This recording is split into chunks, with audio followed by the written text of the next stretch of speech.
Hello everyone, welcome back. In today's video, we're going to be looking at the fourth game that I played in the Oregon Open. Now, Oregon is the 33rd state to join the Union on February 14th, 1833. So let's see how this game went. In this game, I get paired against Matt Zvortink, who is a 2286, one of the stronger players and one of the strongest players in Oregon. He's also the defending champion. So this is going to be a very tough game. Also got the black pieces, so let's see how this game goes. We got knight to f3. So I expected this because in the prior rounds I overheard my opponent saying that he likes to play knight to f3 against players under 2200 because it's very rare that they steady them. Now he's completely correct about that. And I play d5, g3, knight to f6, bishop g2, c6, now play at c4, bishop f5, queen b3, and it is at this point where I run out of theory, which is pretty early, fifth move. That's kind of tough. So I play this move queen to b6 just because it's a common move in other position like this. d3, e6, bishop e3, and now this move attacks my queen. The natural move is just to take, and this is the best move. However, I didn't like doing this because I thought that I remember that in some types of these positions, this pawn on b7 sometimes becomes a problem if the knight can get to a5. But in this specific position, it's not really a problem because the knight doesn't have a path to a5. So I should have went for this, and this would just be a normal middle game without queens. And luckily, I'm not playing Magnus Carlsen, so it shouldn't be that bad. So again, instead I played d takes c4, and I calculated that this works tactically. However, I forgot that after queen takes c4, it's just good for white. And white just has better development. My queen is still attacked. I can take this pawn, and I probably should have, but after bishop d4, queen to b4 check, and well, probably white would play knight to d2. White does have compensation on these open files and with these bishops pointing towards these queenside pawns. But what I did in the game is basically a worse version of that. I just played queen to b4 check. I kind of panicked because I was like, uh-oh, my position's not starting to get not good. I trade the queens, which isn't a great idea. I should have at least taken a pawn first. I don't really know why I didn't take this pawn. It's clearly a free pawn. The queen's not getting trapped. But white plays knight to d2. Now, when I trade, the knight gets to c4. White's getting a lot of good development really quickly. So play knight to d7. Knight a5 is a threat that I need to watch out for, so my plan is to castle and protect the pawn that way. So knight to a5 right now, I would probably play bishop to b4 check, which is a fork, so white would have to block, and I guess I can protect the pawn now because the bishop no longer attacks a7. However, my position here, well, I have a lot of dark square weaknesses because I just traded off the bishops. I can play knight to c4, which is a very strong move because it threatens knight to d6. So even if I castle out of it, knight to d6 still attacks a lot of pieces, and this would be very hard to defend the queenside pawns. I'm losing at least one here. So my opponent just castles, natural move. Position's still good. Knight to d5, putting the knight in the center. Bishop moves back, now threatening e4. I sidestep the fork with knight to b6. I could have also played bishop to g4, sidestepping like that. This would probably be better as it leaves the knight in the center, and I don't actually need the knight on b6 because this diagonal isn't a problem anymore as the bishop has left it. So I play knight to b6, knight a5 now attacks the pawn. I castle, and castles looks like it defends the pawn, and it does, and it looks like I'm not losing material anymore. However, since I spent so many moves just trying to protect my pawns, I haven't really improved my position, which means white has now a superior position. And from superior position flows tactics. And that starts with knight to d4. Knight to d4 attacks my bishop, move the bishop. If I move the bishop, then three pieces attacking c6, it's only natural to sacrifice the knight, especially opening up the king and likely winning at least an exchange or even a piece later on. So this would be very problematic. If I move the rook, I lose this pawn, 3 pawns for the piece with 2 pawns moving down the board. Bishop on this great diagonal, open king. Bad development for me. Obviously going to be good for white. So unfortunately, I cannot stop this, because if I move my knight to e5, trying to guard this pawn one more time.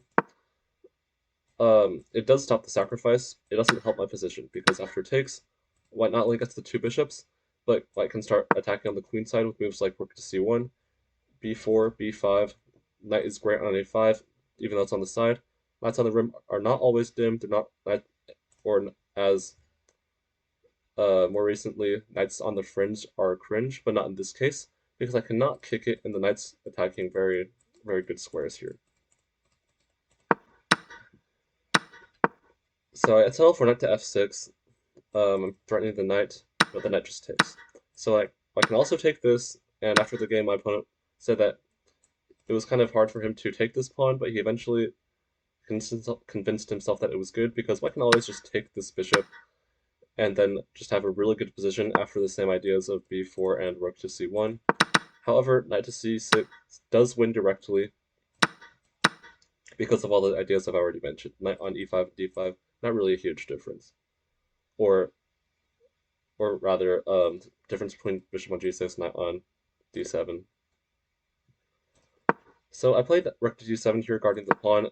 Now one of the ways for me to try to keep the game going for a bit would be to play king to d7. And the idea is to just sidestep all the checks and give up the rook because I'm probably going to lose the rook anyway. And once I give up the material, maybe I can start to develop my pieces now. And I'm still going to be in a bad position because I have two knights versus a rook and two pawns. Two knights versus a rook is probably generally one of the worst imbalances in the family of two minors versus a rook.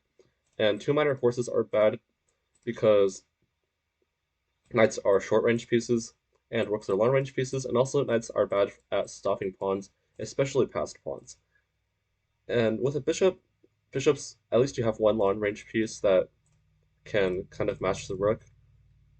So just theoretically, just by ideas, usually two knights are going to be worse than rooks, but you do always have to look at the situation. However, for example, if the side with the rook has a really bad pawn structure, knights can occupy the outposts. That's going to be good for the knights.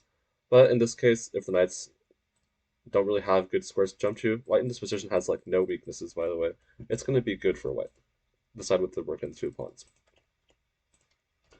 However, this is better than what I chose in the game with rook d7 because now after rook to c1, it threatens a very nasty discover attack, a lot of fossils.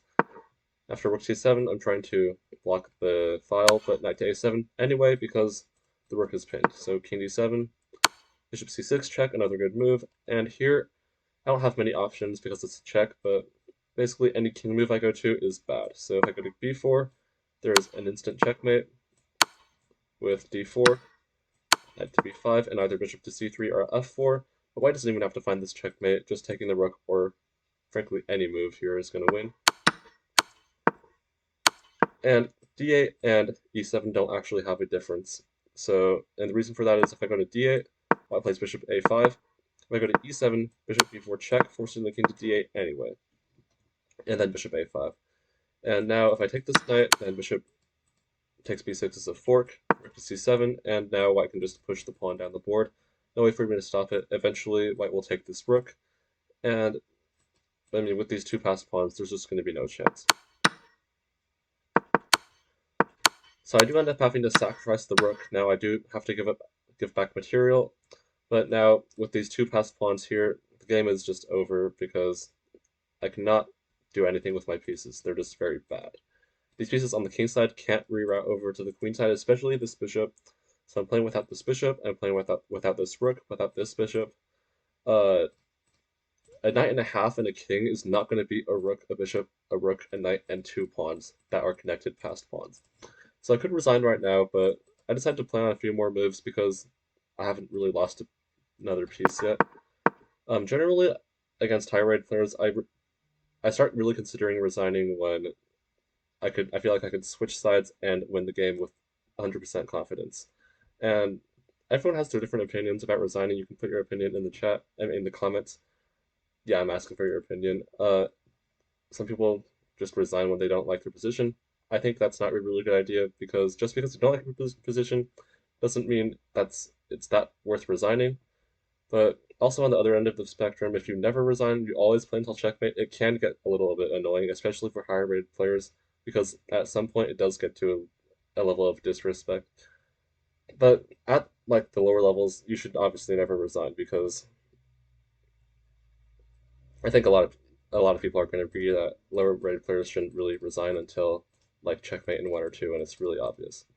So after a few more moves, eventually I do lose this piece. After rook d8, I end up resigning the game because after king to e7, knight to c6 is going to pick up this knight. Okay, so I lose this game, kind of a tough game. Um, my opponent's very high rated, so not a horrible loss, but it was a pretty rough game. I never really got a chance after I didn't trade queens. However, I am going to work on this opening in the knight f3 system now, and hopefully this type of game isn't going to happen again. So now my score is 2.5 out of 4. There's 2 rounds remaining. Those 2 rounds are going to be the recaps of those 2 rounds are going to be up soon. And also after this game, the same day evening, there was a blitz tournament, and it was 8 rounds of 3+3. Not sure why the time control, but I did not end up winning that tournament. Oops, what just I did end up winning that tournament with 7.5 out of 8. So I won the blitz tournament, which was kind of a nice cope. And Blitz is also fun, so that was a fun side quest. And I'll be back with the next 2 games. Bye, everyone.